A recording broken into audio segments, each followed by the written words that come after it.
बिस्मिल्लाहिर्रहमानिर्रहीम।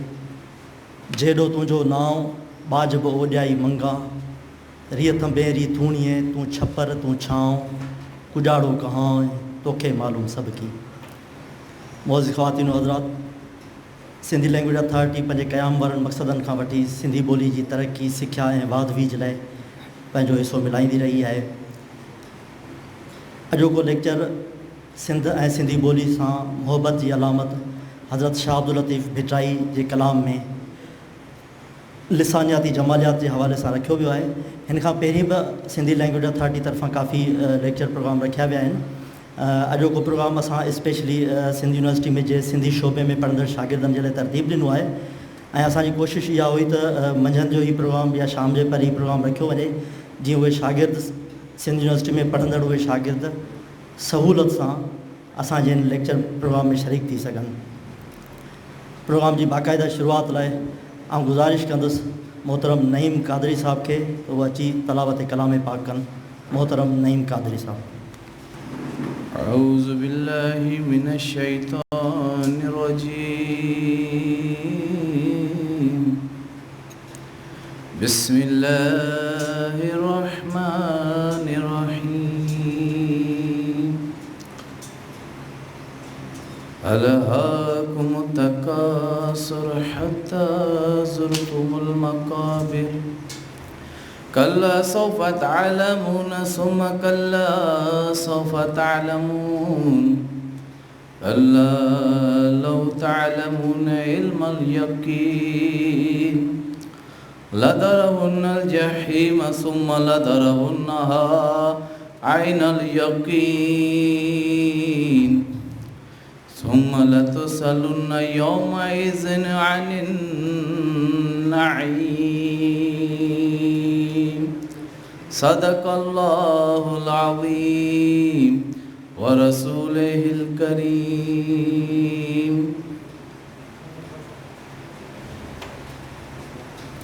जज़ाकल्ला। हाल में त सिंधी अदबी संगत जा काफ़ी दोस्त मूंखे नज़र अचनि पिया ऐं चाहियां थो त उन्हनि जो बाज़ाब्ता तौरु शुक्रिया असांजी मैडम अदा कंदी। जनाब ताज जोए साहब जो शुक्रगुज़ार आहियां। साईं रसूल बख्श जतोई साहब हिते आया आहिनि। नाज़ मुस्तफ़ा भट्टी साहब मूंखे नज़र अचनि पिया। जनाब शबीर खोखर साहब मूंखे नज़र अचनि पिया। एडवोकेट सुलेमान डाहिरी साहब मूंखे नज़र अचनि पिया। जाम निज़ाम भागत, प्रोफेसर खलील परियाड़ साहब ऐं ग़ुलाम हैदर साहब मूंखे नज़र अचनि पिया। ऐं सभु तमामु घणो थोराइतो आहियां। आयल मोज़िज़ महिमाननि जी आजियां लाइ आउं गुज़ारिश कंदुसि सिंधी लैंग्वेज अथॉरिटी जी सेक्रेटरी मानवारी आपा शबनम गुल साहिबा खे मोज़िज़ महिमाननि जी आजियां कनि। आपा शबनम गुल साहिबा। सिंधी ॿोलीअ जे बाख़्तियार इदारे पारां हिते वेठल सभिनी मोज़िज़ भाइरनि भेनरुनि खे ख़ुशि आमदीद चवंदे, भलीकार चवंदे असां पंहिंजे प्रोग्राम जी शुरूआति कयूं था। सिंधी ॿोलीअ जो बाख़्तियार इदारो उन जो जेको बुनियादी कमु आहे उहो सिंधी ॿोलीअ जी वाधवीज ऐं सिंधी ॿोलीअ जे तरक़ीअ जे लाइ कमु करणु आहे। ऐं ही जेके असांजा अॼु जो जेको सिटराव आहे, अॼु जो जेको प्रोग्राम आहे उन सिलसिले जी हिकु कड़ी आहे। अॼु मान वारे प्रोफेसर नूर अहमद जंजी साहब खे असां दावत ॾिनी आहे त हुनजो हिकिड़ो वॾो हिसो आहे अदब में ऐं ख़ासि तौर ते सूफ़ी शाइरी जे हवाले सां संदसि कमु काफ़ी अरसे खां साम्हूं ईंदो रहियो आहे। ऐं मौज़ू असांखे ॾुखियो ॾिनो आहे लिसानियाती जमालियात, पर उमेद कयूं था त जहिड़े नमूने हू अॻ में बि अहिड़नि ई मौज़ूअनि सां निभाईंदो रहियो आहे। अॼु असांजे नौजवाननि खे ऐं असांखे इन ॼाण ख़ज़ाने मां सुठी मालूमात ॾींदो। अॼु जी जेका गुफ़्तगू आहे असां लाभाइती साबित थींदी ऐं इन ई अॼु जे मौज़ू मां वरी केतिरा ई नवां मौज़ू निकिरंदा ऐं असांजा शाइर, असांजा मुहक़िक़ हिकु नए अंदाज़ सां शाह अब्दुल लतीफ़ भिटाई ते तहक़ीक़ करे सघंदा। तव्हां सभिनी जी तमामु घणी महिरबानी ऐं असां इहो सफ़र अॻिते वधायूं था। उस्ताद कंहिं बि क़ौम जा अॾींदड़ हूंदा आहिनि। अॼोके लेक्चर में बि असां जंहिं उस्ताद खे दावत ॾिनी आहे उहो कंहिं तारुफ़ जो मुहताज कोन्हे, पर रवायती तौर ते आउं चाहियां थो त अव्हां सां हिकिड़ो सरसरी तौर ते संदन तारुफ़ करायां। साईं नूर अहमद जंजी साहब थरपारकर जे वॾे ॻोठ वकड़ीअ में जनमु वठंदड़ सिंध जो उहो नामियारो लेखक आहे जंहिं लिसानियात, लोक अदब, लतीफ़ियात, समाजियात, तसवुफ़, लुग़त नवीसी, तर्जुमे, एडिटिंग, तइलीम ऐं सिख्या जे मैदान में तमामु घणो क़ाबिल क़दुरु कमु कयो आहे। थर जे हिन घणरुखे लेखक 100 खां वधीक ॾेही ऐं परॾेही कॉन्फ्रेंसनि ऐं सेमिनार में पंहिंजा मकाला पेश कया आहिनि। संस इल्मी ऐं अदबी कमु साॻी रफ़्तार सां जारी आहे। असीं ख़ुशनसीब आहियूं सभई दोस्त जो असीं साईं नूर अहमद जिंजी साहिब जे अॼोके हिन अहम लेक्चर ॿुधण लाइ गॾु थिया आहियूं। तंहिं करे हाणे अव्हां जो वधीक वक़्तु कोन वठंदुसि। अव्हां असांजे हिन सिंध जे नामियारे उस्ताद जी भरपूर आजियां कजो।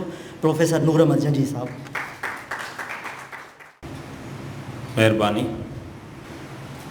सो ही, सो हू, सो अजल, सो अला, सो पिरी, सो पसा, सो वेरी, सो वाहर। मोहब्बत जिन जे मन में तन तशनगी तार, मोहब्बत जिन जे मन में तन तशनगी तार, पी पियालो उन जो उन से उन उथार, पुनू पाण प्यार त उन से उन उजाए। साजन कारण सुञ मरु कबूली सुसुई, अंदर जनी उन पाणी वञो उनखे। हिन हाल में वेठल समूरा शाह लतीफ़ सिंधी ॿोली सिंध धरतीअ सां मोहबत कंदड़ दोस्तो, लैंग्वेज अथॉरिटीअ जा कमु कंदड़ समूरा दोस्तो, मैडम शबनम, तव्हां सभिनी खे सलाम हुजे। शाह लतीफ़ सिंधी समाज जो उहो सरचश्मो आहे जंहिंमां समूरा सरचश्मा फुटी निकिरनि था। जीअं असांजी तारीख़ मोहन जे दड़े खां सवा अणपूरी आहे, अधूरी आहे, तीअं सिंधी ज़ुबान, सिंधी सकाफ़त, सिंधी फ़िक्र शाह लतीफ़ जे ज़िक्र खां सवा अणपूरो ऐं अधूरो आहे। शाह लतीफ़ उन जे मौज़ू चूंडण ते जॾहिं ॻाल्हि आई त मैडम मूंखे चयो कहिड़ो मौज़ू हुअणु खपे। मुख़्तलिफ़ मौज़ू उन्हनि ते बहस थियो, पर वरी असां चयो त काश नई शइ मुतारफ़ कराइजे। काफ़ी शयूं शाह लतीफ़ ते थियूं आहिनि। असांजा दोस्त वेठा आहिनि, उन्हनि PhDयूं कयूं आहिनि, किताब लिखिया विया आहिनि, अंग्रेज़ीअ में, उर्दूअ में, सिंधी में तमामु घणो कमुकार थियो आहे। त शाह लतीफ़ जे अञा उन्हनि पहलुअनि खे बि ॾिसिजे जिन ते कमुकार न थियो आहे। सो अॼु जो ही मौज़ू असां उनखे निभाइण जी कोशिशि कंदासीं ऐं उन ते बहस कंदासीं, ॻाल्हि ॿोल कंदासीं। असांजी ॻाल्हि ॿोल गॾियल ॻाल्हि ॿोल हूंदी। सिखण जी कोशिशि कंदासीं त लिसानियाती जमालियात छा आहे ऐं शाह लतीफ़ जे शाइरी में उहा कीअं आहे। उन लाइ आउं सम्झां थो त शाह लतीफ़ जी शाइरी ख़ुदि उनजो पस मंज़र असांखे सम्झणु ज़रूरी आहे। जाहड़ अंदरि जीअ साहड़ ॾिनी साह खे, जाहड़ अंदरि जीअ साहड़ ॾिनी साह खे, साहड़ छुड़े न साह जी, साहड़ साहड़ रीअ, साहड़ मेड़ समीत, साहड़ छुड़े साह जी। खूहर थूअर थर जित साठी का ऐं सेटियूं, खूअर थूअर थर जित साठी का ऐं सेटियूं, चारिन उत चाह मंझा पासे फोगन फर, कीअं लहंदुमि कर जीअं मारू पाण अपारिया। इन जहिड़ी लिसानियाती जमालियात दुनिया जे कंहिं बि शाइर में न मिलंदी। मूं अंग्रेज़ी जी शाइरी पढ़ी आहे, फ़ारसी जी शाइरी पढ़ी आहे, अरबीअ जी शाइरी कुझु क़दुरु पढ़ी आहे या ॿुधी आहे, पर जेका लिसानियाती जमालियात शाह लतीफ़ वटि आहे उहा न मिलंदी। उनजो हिकिड़ो वॾो पस मंज़र आहे शाह लतीफ़ जी शाइरीअ जो। ऐं शाह लतीफ़ जो उभरणु, निर्वार थियणु, उहो ईअं जहिड़ी तहिड़ी ॻाल्हि न आहे। कुझु माण्हू तारीख़ जी पैदावार हूंदा आहिनि, कंहिं न कंहिं सिस्टम मां ईंदा आहिनि। कुझु माण्हुनि खे फितरत पैदा कंदी आहे, उहे तारीख़ ठाहे छॾींदा आहिनि। शाह लतीफ़ अहिड़ो माण्हू आहे जेको पंहिंजो पाण आहे, पंहिंजो पाण बीठो आहे, जिते बीठो आहे, पंहिंजनि मुतक़दमीन खां बि न्यारो बीठो आहे, पंहिंजे मुताख़िरीन खां बि न्यारो बीठो आहे, पंहिंजे दौर खे बि मोहे थो त पंहिंजो पाण खां अॻिते ईंदड़ 400 वरनि खां पोएं दौर खे बि मोहे थो। इहा शाह लतीफ़ जी ख़ूबी आहे त शाह लतीफ़ इन सॼी ॿोलीअ जे पोएं वारदात, पस मंज़र, इन पोयां कीअं इहे शयूं थियूं हूंदियूं, असां उन ते बहस कंदे पंहिंजी जेका आहे प्रेज़ेंटेशन उनजो पेशकारी खाको आहे। मुंहिंजो नौजवान छोकिरा ईंदा त उहे घटि में घटि पावर पॉइंट ते शयूं ॾिसनि, रुॻो ॻाल्हाइण जी शइ बि न हुजे। असांजी हीअ अॼु जी पेशकारी 6 नुक़्तनि ते ॿधल आहे, जंहिंमें शाह जो रिसालो, उन जा कलमी छापा ऐं छापी रिसाला, शाह जो गंज, शाह जो रिसालो, शाह जे शाइरी जा सरचश्मा, शाह जे कलाम में समायल सनिया जेके मैसेज उन ॾिना आहिनि उहे, ऐं शाह जे कलाम में आयल ॿोली ऐं शाह जे शाइरी में लिसानियाती जमालिया। इन्हनि 6 नुक़्तनि ते असीं बहस कंदासीं ऐं असीं पछाड़ी में ॾिसंदासीं त अञा बि असां केॾांहुं अॻिते वधणु खपे, असांखे नई कहिड़ी तहक़ीक़ करणु खपे। नेक्स्ट, शाह साईं जे जेकर रिसालनि खे ॾिसिजे थो त उन्हनि में 100 खां वधीक कलमी नुस्ख़ा मोतबर तरीन सॼी सिंध जे मुख़्तलिफ़ माण्हुनि वटि पियल आहिनि, ऐं उन्हनि जी जॾहिं फ़हरिस्त ॾिसिजे थी त उन मां सिंध जे उन दौर जे जागरता जी ख़बर पवे थी त सिंधी माण्हू शाह जे कलाम खे कीअं ऑन कंदो हो, कीअं उन जी मालिकी कंदो हो, जॾहिं प्रेस न हुई, जॾहिं समाजी मीडिया बि न हो, जॾहिं छापो बि न हो, पर सिंध जो माण्हू, सिंधी समाज जो माण्हू शाह लतीफ़ जे कलाम खे गॾु करे ऐं रखंदो हो, पाण पढ़ंदो हो, मजलिसी तौर ते पढ़ाईंदो हो, औरतूं मर्द ॿार सभु पढ़ंदा हुआ। इहा उन दौर जी जागरता हुई, जंहिं दौर खे चइजे थो त बेसरो सामानी वारो दौर हो। उन में हेॾा सॼा जेके हिन वक़्तु मीन्स ऑफ कम्युनिकेशन सुधरियल आहिनि इहे न हुआ। माण्हू नियापे लाइ घोड़े ते उठ ते चढ़ी या पैदल वेंदो हो, ॾींहं लॻंदा हुआ, पर उन अहिड़े दौर में बि माण्हुनि कलमी नुस्ख़ा लिखाए रखिया। सभ खां पहिरियों जेको कलमी नुस्ख़ो ऐं मोतबर तरीन या बुनियादी सॾिजे थो उहो तमर फ़क़ीर जो नुस्ख़ो आहे, ऐं हीअ उन जी जो अक्स आहे, ऐं अक्स आऊं पाण उनजो वठी आयो आहियां। अहिड़ी रीति तमर फ़क़ीर खां पोइ जेकॾहिं तव्हां ॾिसंदो, ही सिर्फ़ु असां नेक्स्ट स्लाइड करियो त हिकिड़ी लिस्ट आहे वॾी, ऐं उन लिस्ट में 100 खनि नाला आहिनि जेके सिंध जे मुख़्तलिफ़ मोतबर माण्हुनि, चङनि माण्हुनि, मुख़्तलिफ़ इलाइक़नि जे माण्हुनि जा आहिनि, जिन जे नालनि सां उहे नुस्ख़ा सॾिबा हुआ त दरगाह फलाणी जो नुस्ख़ो, अबू बकर फ़क़ीर जो नुस्ख़ो, मियां इस्माइल जो नुस्ख़ो, झोक जो नुस्ख़ो, फलाणो नुस्ख़ो, ईअं ही हिकिड़ी वॾी लिस्ट आहे। ऐं लिस्ट सॼी नथो पढ़ां, पर हिते उन लिस्ट आख़िरी स्लाइड जा कलमी नुस्ख़नि वारे उन ते हली बीहो। ठीकु, सो इन मां असांखे अंदाज़ो थिए थो त सिंधी माण्हू शाह लतीफ़ जे कलाम जी कीअं मालिकी कंदो हो, ऐं सिंधी माण्हू शाह लतीफ़ जे कलाम खे कीअं सांडींदो हो। जेकॾहिं उन दौर खे ऐं असां पंहिंजे दौर खे पाण में भेटियूं था त आउं सम्झां थो त असांखे पंहिंजे एंड ते कसु कसर नज़र थी अचे। असां वटि हिन वक़्तु हेॾा सॼा वसीला आहिनि, पर असां वटि शाह लतीफ़ ईअं नथो पढ़ियो वञे जीअं 300 वरे अॻु, 200 वरे अॻु, 400 वरे अॻु, 150 वरे अॻु, 100 वरे अॻु पढ़ियो वेंदो। इहो तव्हां असां सभिनी लाइ सुवालु आहे। उन दौर जा माण्हू कलमी नुस्ख़ा ठाहे रखंदा हुआ, पंहिंजे औलाद खे पढ़ाईंदा हुआ, पंहिंजे मजलिसुनि में शेयर कंदा हुआ, वंडींदा विरचींदा हुआ, ऐं उहे ई बुनियादी माख़ज़नि जिन तां असांजा छपियल रिसाला वरी आया आहिनि। त इन क़िस्म जो कमु हिन वक़्तु बि थी सघे थो ऐं थियणु खपे। ऐं हीअ बुनियादी तौर ते शाह लतीफ़ जे कलाम जी दस्तावेज़ बंदी, documentation of the message of Shah Latif हुई, जंहिंमें न रुॻो मर्दनि जो किरदारु आहे, पर उन में औरतुनि जो किरदारु आहे। माई नेमत खां वठी गंगा जतन ताईं असां जूं उहे औरतूं जिन लाइ चयो वञे थो त अणपढ़ियल हुयूं, पर उहे घणनि वधीक पढ़ियलनि खां सुठो रिसाले खे यादि कंदियूं हुयूं, ऐं उन्हनि जी महिरबानी आहे जो असां ताईं अॼु रिसालो कंहिं न कंहिं सूरत में पहुतो। कलमी रिसालनि खां पोइ असां अचूं था छापी रिसालनि ते। उन में बि हेसि ताईं 80 खनि मुख़्तलिफ़ रिसालनि जा छपियल वर्ड अची चुका।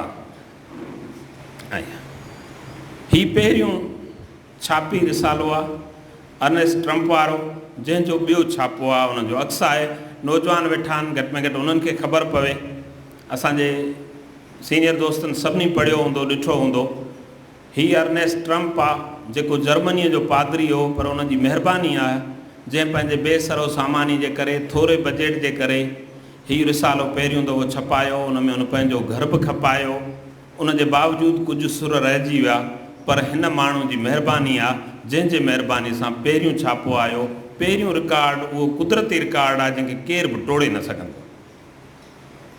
ऐं असां शुक्रगुज़ार आहियूं उन जा त उन हिकिड़ो कमु कयो। कहिड़ी सूरत हुई, यकीननि जर्मनीअ में सिंधी छपाणी हूंदी त उन में केॾी मुश्किलात थी हूंदी। हींअर बि काफ़ी मुश्किलात आहे। सो ईअं मुख़्तलिफ़ नुस्ख़ा आहिनि। अॻिते हलाईंदा वञो। जंहिंमें बॉम्बे जा छापा 8 खननि, ॿियनि काफ़ी माण्हुनि लिखियो आहे। डॉक्टर बलोच साहब लिखियो आहे। मुख़्तलिफ़ माण्हुनि जा ही रिसाला आहिनि जिन जी हिकिड़ी वॾी लिस्ट आहे। सॼी लिस्ट आउं नथो पढ़ां, लास्ट हिन जी आहे स्लाइड। लेटेस्ट तरीन जेको रिसालो आयो आहे छपजी, उहो बि वरी हिकिड़े परॾेही आलिम, हार्वर्ड जो प्रोफेसर आहे, उन तर्जुमो कयो आहे कल्याण आडवाणी वारे रिसाले खे। ऐं उहो रिसालो हुन जदीद अंग्रेज़ीअ में तर्जुमो कयो आहे। हिन खां अॻु जेका अंग्रेज़ी तर्जुमो थियल आहे उन में थोरी ॻरी सकील क़िस्म जी अंग्रेज़ी आहे। ऐं उन रिसाले खे उन छपायो आहे ऐं उहो रिसालो मार्केट में मौजूदु आहे। उहो रिसालो हीअ आहे। वरी बि उनजी महिरबानी त हिकिड़ो अंग्रेज़ माण्हू कीअं उन दिलचस्पी वरिती, कीअं उन पढ़ियो ऐं उनखे हिन रिसाले में उन हिकु तरफ़ बैत ॾिनो आहे, ॿिए तरफ़ साम्हूं बिल्कुलु जदीद अंग्रेज़ीअ में उन शहर जो शाइरी में तर्जुमो आहे। तंहिंजे करे ईअं शाह जे रिसाले जो हिकिड़ो सिलसिलो आहे जेको किथां खां निकितो हो, हथरादू लिखण खां वठी क्रिस्टोफर शेकल ताईं पहुतो आहे। उन में तमामु घणनि माण्हुनि जूं महिनतूं आहिनि। सभिनी उन्हनि माण्हुनि खे असीं यादि करियूं था। असीं उन्हनि जा थोराइता आहियूं जिन असांखे कंहिं न कंहिं सूरत में शाह जी शाइरी छपियल सूरत में ॾिनी ऐं उहो विरसो अॻिते हलियो।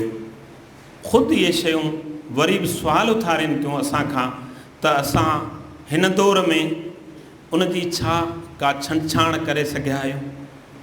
आया को सवलो एडिटेड वर्शन, तमामु घणो चयो वेंदो आहे त फलाणो नुस्ख़ो उहो हेतिरनि रिसालनि ते मुश्तमिल आहे, पर उन जे बावजूदि अॼु ताईं समूरा रिसाला पाण में कान था मिलनि। ऐं हिन वक़्तु जंहिं शइ जी ज़रूरत आहे उहा इहा आहे त वरी बि हिकु या ॿ अहिड़ो एडिटेड वर्शन हुजे जंहिंखे ईअं सम्झो त सभु माण्हू उन ते या माण्हुनि जी अक्सरियत मुतफ़िक़ अलाए हुजे त इहो शाह लतीफ़ जो कलाम आहे।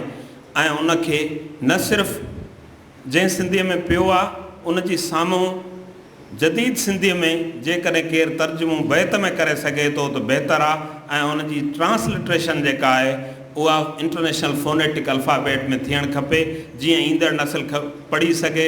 सुभाणे अलाए कहिड़ी असांजी स्क्रिप्ट रहंदी न रहंदी, छा थींदो जेकॾहिं इहो ईअं वयल वियो त सुभाणे शाह लतीफ़ केरु पढ़ी बि न सघे। तंहिंजे करे हिन दौर में असांजो जेको चैलेंज आहे उहो शाह लतीफ़ खे ख़ुदि पढ़णु, त शाह लतीफ़ खे दुरुस्त कीअं पढ़ियो वञे, उन ते एराबूं ॾिनियूं वञनि। पर एराबुनि खां बि अॻिते ऐं सम्झां थो त इदारा आहिनि, सिंधी लैंग्वेज अथॉरिटी आहे या ॿिया इदारा आहिनि जेके शाह लतीफ़ ते कमु कनि था। शाह लतीफ़ चेयर आहे कराची यूनिवर्सिटी जी, उन इंसाइक्लोपीडिया लिखियो आहे। हिते जा इंसाइक्लोपीडिया सेल वारनि कमकार उन ते कयो आहे। इन्हनि सभिनी खे घुरिजे त ट्रांसलिट्रेशन कराराइनि ऐं उन सां गॾोगॾु इंटरनेशनल फोनेटिक अल्फ़ाबेट में उनखे ट्रांसक्राइब कराइनि, जीअं दुनिया में हीउ हेॾो सॼो अमुल वरसो असांजो विरसो महफ़ूज़ रही सघे। इंटरनेशनल फोनेटिक अल्फ़ाबेट उहा अलफ़बे आहे जंहिंमें दुनिया जी का बि शइ लिखी सघिबी आहे ऐं दुनिया जी कंहिं ॿोली वारो माण्हू हुन में पढ़ी सघंदो आहे।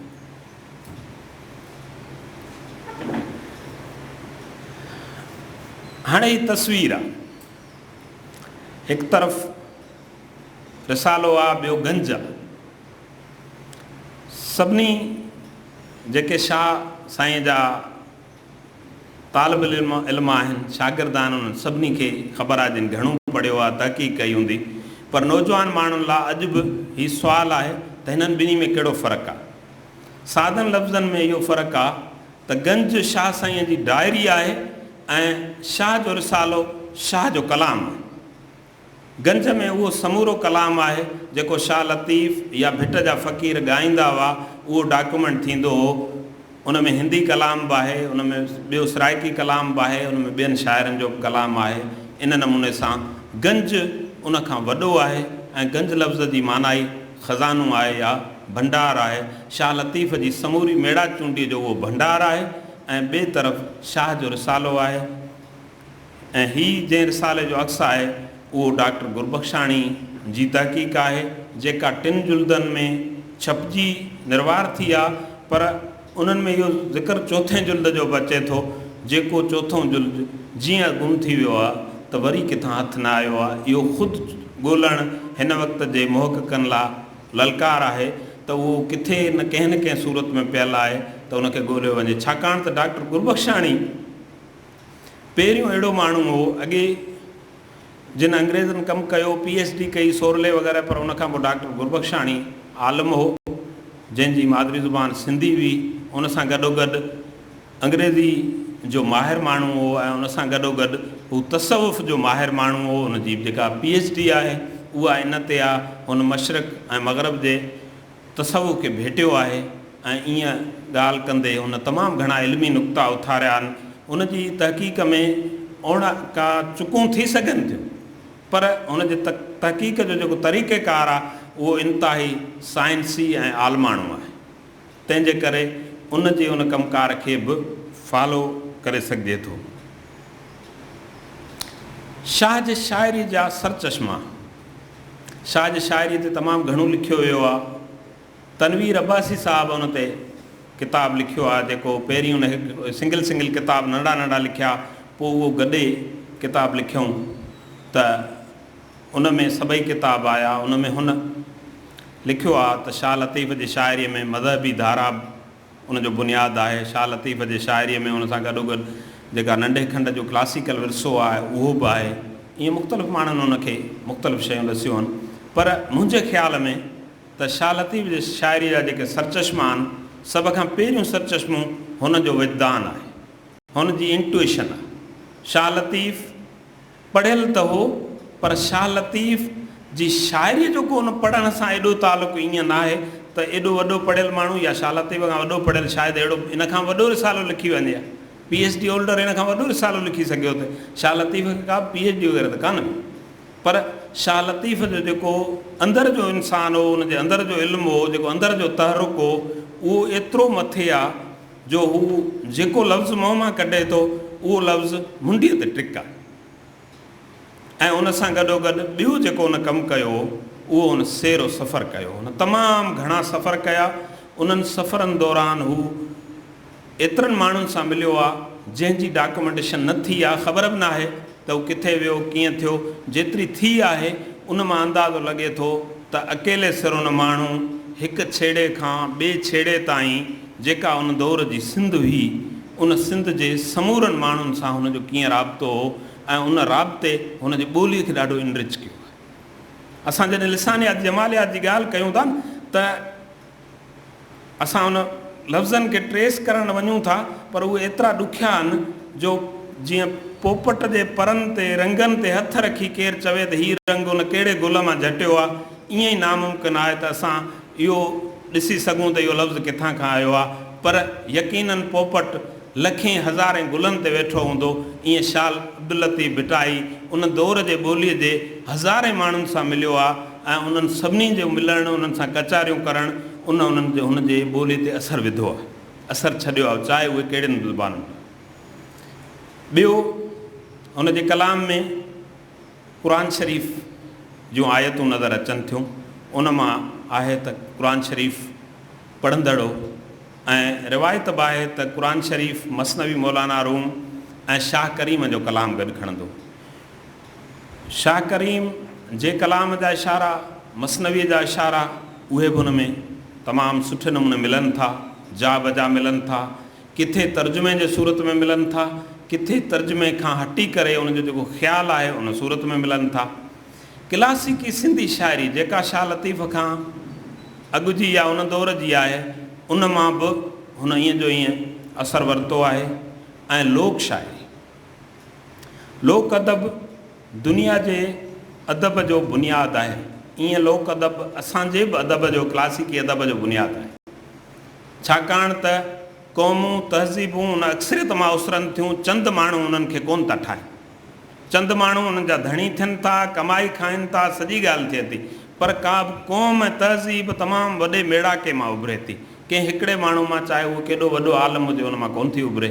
त लोक अदब दुनिया में उनखे जीअं डॉक्यूमेंट कयो वियो आहे, उनजो वॾो मिसाल आहे ग्रीक मैथोलॉजी। ग्रीक मैथोलॉजीअ में उन्हनि सॼियूं ॾंद कथाऊं, देवमालाई किसा उहे गॾु करे वरी उन मां तारीख़ खे अलॻि कयो आहे, मज़हब खे अलॻि कयो आहे, फोक खे अलॻि कयो आहे। असां वटि इन लेवल ते कमु न थियो आहे। असां वटि समूरियूं शयूं गॾु पियूं, अञा मज़हब गॾु पियो आहे। उन करे किथे किथे तारीख़ी ॻाल्हि मज़हबी महसूसु थी वेंदी आहे, माण्हू उन ते ईअं बीह रहंदा आहिनि। किथे किथे लोक अदब खे तारीख़ सम्झंदा आहिनि, किथे किथे तारीख़ खे मज़हब सम्झी वेंदा आहिनि। इहो मुॻाल तो महज़ इन जे करे आहे जो असां शयूं छाणे छंडे न सघिया आहियूं। असां वटि तहक़ीक़ अञा उन्हनि मयारनि ते न आहे। मिसाल तौरु ख़ुदि शाह लतीफ़ जो ज़िक्र उन दौर जे पहिरियुनि किताबनि में जिन माण्हुनि असांजे मुहक़क़नि खे मिले थो, तोहफ़त अल कराम आहे, उनमें टे चारि सिटूं। हेॾे वॾे माण्हुनि जो एतिरो ज़िक्र। ईअं अनेक शयूं आहिनि जेके असां वटि न थियूं आहिनि। पोइ रिवायतुनि ते भाड़ींदे उन्हनि खे वरी कंहिं शइ सां तस्दीक़ कंदे असांजे मुहक़क़नि लिखियो आहे। उन में काफ़ी शयूं अहिड़ियूं आहिनि जिन खे वधीक छंड छाण जी ज़रूरत आहे। तहक़ीक़ तक़दीस खे टोड़े थी, ऐं उहो ख़्याल जी तक़दीस जिते बि ख़्यालु बीह थो रहे त तव्हांखे इन खां अॻिते वधिणो न आहे, इहो ग़लति आहे। साइंस बची इन जे करे आहे जो हू पंहिंजे पोएं ख़्याल खे रद्द करे ऐं अॻिते वधे थी, तॾहिं हुन पंहिंजो पाण खे बचायो आहे।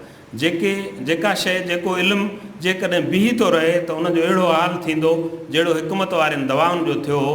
हिकमत वारनि कंहिंखे का ॻाल्हि न ॿुधाई, ॿिए तरफ़ ब्रिटिश फार्माकोपिया उन्हनि लिखी ठाहे रखी छॾियो, उन ते सॼी दुनिया में अॼुकल्ह उहा दवा हले थी ऐं सॼो मार्केट उन ते उहा दवा छायल। त इन नमूने सां तहक़ीक़ खे बि उन साइंसी अंदाज़ में सम्झणु खपे। का शइ जेकॾहिं अॻी रद्द थिए थी या फिरे थी त उन में को अहम न आहे। जे साइंसी नज़रियो तब्दील थी सघे थो त असांजा हे इमरानी नज़रिया, इमरानी ॻाल्हियूं या साइंस खां जेके ॿियूं ॻाल्हियूं आहिनि उहे तब्दील थी सघनि थियूं। असांजे मुहक़क़नि खे इन ते बि हलणो पवंदो। तंहिंखां पोइ ॿियो जेको वॾो सरचश्मो आहे उहो नंढे खंड जी क्लासिकी शाइरी। कबीर भगत, मीराबाई ऐं इन जहिड़ा ॿिया काफ़ी शाइर आहिनि जिन जो संसिदो पढ़ाॾो हुन में मिले थो। जीअं मिसाल भिटाई चवे थो त अखियुनि में थी वेहो त वारे छपर ढकियां, तोखे ॾिसे न ॾे आऊं न पसांकी में को ॿियो। नैना अंतर आइयो पलक ढांप तोहे लूं, नामे देखूं और को ना तोहे देखनि तूं। त इन क़िस्म जूं काफ़ी शयूं आहिनि जेके उन्हनि जी शाइरी जो सरचश्मो आहिनि। ऐं उन सां गॾोगॾु भिटाईअ जो तारीख़ी मुशाहिदो नज़र अचे थो ऐं हम असर हालतूं उन ते उनजो नज़र आहे। इहा अलॻि ॻाल्हि आहे त हू को रिपोर्टर न हो, पॉलिटिकल माण्हू न हो, पॉलिटिकल एक्टिविस्ट न हो जो वाक़िअनि खे ईअं जो ईअं नाला वठी बयानु करे, पर हुन उन वाक़े जो जेको मथां मखणु आहे उहो खणी पंहिंजे उन में बयानु कयो आहे। जीअं मिसालूं चवे थो त मतो आई मच्छ थुला तो थूना हाणे, तोजा भाई अछ ते पाणी पोना ॾियण, या सूर्य मरे सोभ खे त दिलि जा वहम विसार। त इन क़िस्म जूं शयूं हू पंहिंजे उन में चवंदो रहियो आहे। ऐं सभई हुन जा जेके सुर आहिनि उहे सुर इश्क मुहबत जी त ॻाल्हि कनि था, पर उन जो बुनियादु इंसानु आहे ऐं इंसानु फितरत जे वॾे तनाज़ुर में आहे। इंसान खे भिटाई कंहिं आइसोलेशन में डिस्कस नथो करे, उन जे करे जेका हुन जी लिसानियाती जमालियात आहे उहा अञा वधीक ख़ूबसूरत थिए थी त हू फितरत जे समूरनि पहलुअनि खे बि नज़र में रखंदे इंसान खे डिस्कस करे थो, इंसान जे रवैये खे छेड़े थो त इंसान ईअं कीअं करे थो, कीअं मोहबतूं करे थो, कीअं नफ़रतूं करे थो। ऐं भिटाई जंहिं सिंध जी ॻाल्हि कई आहे उहा सकाफ़ती सिंध आहे जेका उन दौर में उन ॻाई आहे। कच्छ हुजे, जैसलमेर हुजे, ईअं सिंध जा जेकॾहिं असीं दायरा खणूं था त पहिरीं सिंध सॼो नंढो खंडु आहे। ॿी सकाफ़ती सिंध इहा आहे जेका असांजे शाइरी में आहे। टी सिंध मौजूदु आहे, सिंध प्रोविंस आहे। हाणे अचूं था त इन सॼे पस मंज़र में शाह लतीफ़ पंहिंजे शाइरी में मैसेजिस कहिड़ा ॾिना आहिनि। ओवरऑल असां इजमाली तौर ते उनखे ॾिसूं, हूअं त उनजे हिकिड़े हिकिड़े बैत में अलॻि अलॻि मैसेज आहे, अलॻि अलॻि नियापो आहे ऐं उहो कंहिं न कंहिं माण्हू खे मुतारिफ़ कराए थो। सभ खां पहिरियों ऐं वॾे में वॾो हुनजो सनियो इश्क जो सनियो आहे। भिटाई जी का बि ॻाल्हि इश्क खां ॿाहिरि न आहे। पहिरियों हुनजो नुक़्तो, अवल नुक़्तो इमाम इश्क आहे ऐं दुनिया जा समूरा इल्म जेके इमरानी इल्म आहिनि, उन्हनि जा जेके शयूं तख़लीक़ी शयूं जिन ते बि थियूं आहिनि, उन्हनि सभिनी जो सॼी दुनिया में अॼु बि थीम प्यारु आहे। दुनिया साइंसी थींदी आहे, उनजो इहो मतिलबु कतई कान्हे त माण्हू इश्क करणु छॾे थो ॾिए। इश्क माण्हूअ जे अंदरि में आहे, उनजे करे उनजे हर रवैये मां इश्क नज़र अचे थो ऐं उहो इश्क पोइ उनखां दोस्तियूं कराए थो, दुश्मनियूं कराए थो, सभु ॻाल्हियूं जेका शुरपुरा उहा थिए थी। ॿियो हुनजो जेको नुक़्तो आहे उहो इंसानियत आहे ऐं उन नुक़्ते ते हुन वटि कंहिं बि नस्ल, रंग, ज़ात पात, कंहिं बि शइ जी का बि ॻाल्हि कान्हे। भिटाई जंहिं शइ खे डिस्कस करे थो उहो इंसानु आहे, उहो इंसानु आहे ऐं उहो इंसानु महज़ ईअं न आहे त भिटाई जे पंहिंजे कुटुंब जो आहे उनजे करे थो, पर न, भिटाई लाइ माण्हू आहे जेको बे नाले आयो आहे, बे नाले वञे थो। हू उन बे नाले माण्हू खे डिस्कस करे थो, कंहिं बि नाले वारे माण्हू खे नथो डिस्कस करे ऐं ईअं उन में इंसानियत उभारण जी ॻाल्हि करे थो।